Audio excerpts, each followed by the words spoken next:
In 1919, one of the richest men in America died in Saginaw, Michigan, and his will did something almost no one has done before or since. It ordered nearly his entire fortune locked away, untouchable, until 21 years after the death of his last surviving grandchild.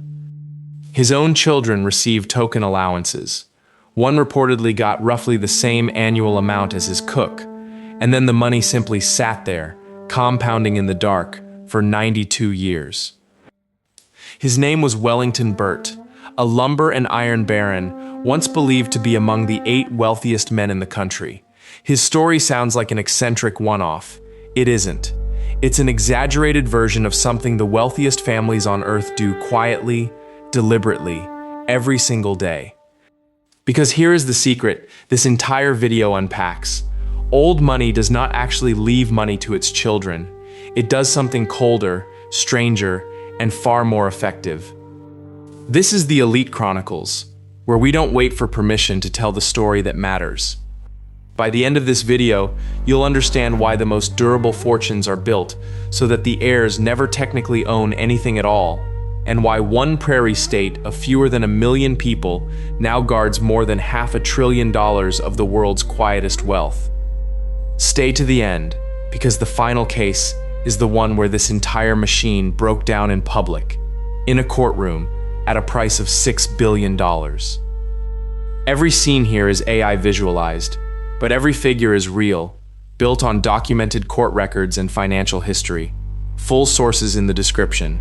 And to be clear, this is financial history and commentary, not financial advice. Start with Burt, because his will is the whole philosophy stripped of its manners. When he died at 87, he didn't trust his children with the fortune, so he removed them from it entirely. The estate was frozen under the longest legal delay the law of his era allowed, 21 years after the death of his last grandchild alive at his death. That granddaughter lived until 1989. Count forward 21 years and you land in 2010, with distribution following in 2011. 12 descendants, most of whom had never met the man, split a fortune estimated at $100 to $110 million. Burt got exactly what he wanted. His money outlived every person who might have spent it. Crude, yes, but strip away the spite, and you find the engine inside almost every old money inheritance, the separation of ownership from benefit. This document is the single most important object in the world of generational wealth. A trust takes assets out of any individual's name and places them under a trustee, who manages them for beneficiaries according to rules the founder wrote, rules that keep operating long after the founder is gone. The heir can receive income, housing, education, opportunity. What the heir usually cannot do is sell the assets, pledge them, gamble them, or lose them in a divorce. A standard clause, the spendthrift provision, means even the heir's creditors generally cannot reach the principal. You cannot squander what you do not own. That is the entire trick. Rockefeller Junior, the man who industrialized that trick. In 1934, with federal estate taxes climbing sharply, Junior moved an enormous share of the Standard Oil fortune into irrevocable trusts for his children. In 1952, he did it again for his grandchildren. Those 2 waves of paperwork are why the Rockefellers are still rich, and the Vanderbilts, whose collapse we covered in our last episode, are not. The trusts were administered from a private family office on the 56th floor of 30 Rockefeller Plaza, known internally simply as Room 5600. By most accounts, the fortune has now flowed to more than 170 descendants across 6 and arguably 7 generations, and it still functions. Not because the heirs were wiser than the Vanderbilt heirs, but because the structure never gave them the chance to prove otherwise. Now, governments noticed. If wealth in trust can skip from grandparent to grandchild without ever being taxed in the middle generation, the estate tax becomes voluntary for anyone with good lawyers. So in 1986, Congress built the generation skipping transfer tax, a flat 40% charge on wealth that leaps over a generation, stacked on top of any regular estate or gift tax. But every tax has an exemption, and the exemption is the doorway. As of 2026, under the 2025 tax law, each person can move $15 million, $30 million for a married couple, into a generation-skipping structure, and that amount is now permanent and indexed for inflation. Here is how old money actually thinks about that number. You do not spend the exemption, you seed with it. Place the exempt amount into a trust that never terminates, let it compound for a century, and the transfer tax never touches that money again. Not at the children's deaths, not at the grandchildren's, not ever. There used to be one obstacle, an ancient piece of English common law called the rule against perpetuities, which forced most trusts to dissolve roughly a generation or two after everyone alive at their creation had died. Trusts had an expiration date. Then one American state quietly removed it. In 1983, the South Dakota legislature repealed the rule, effectively a single sentence of law, and made it possible for a trust sitting in that unremarkable building to last forever. Add no state income tax, no state capital gains tax, and court files that can be sealed in perpetuity, and the result was a gold rush in reverse. The gold came to the prairie.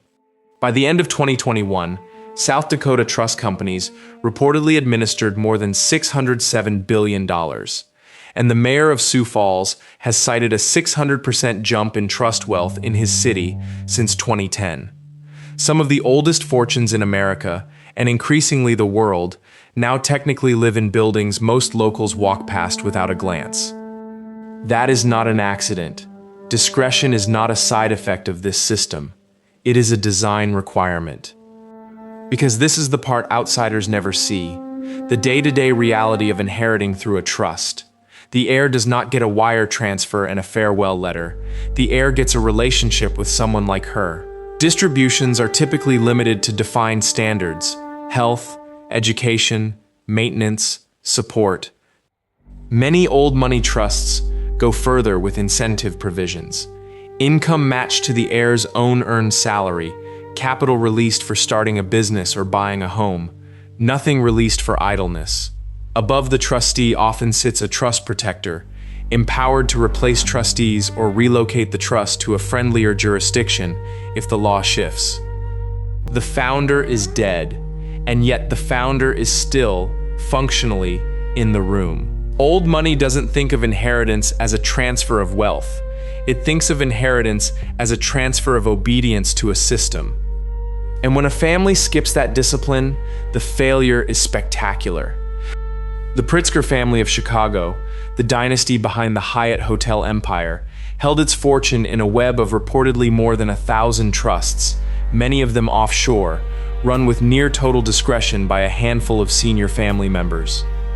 In 2002, a 19-year-old heiress named Liesl Pritzker filed a $6 billion lawsuit against her own father and 11 older cousins, alleging that assets had been moved out of her trusts and her brothers at below fair value. The family that had spent a century avoiding headlines became one. The case settled in 2005. Liesl and her brother Matthew walked away with roughly $500 million each, and the broader empire was carved 11 ways among the cousins over the following decade. The machine that failed the Pritzkers was not the trust itself.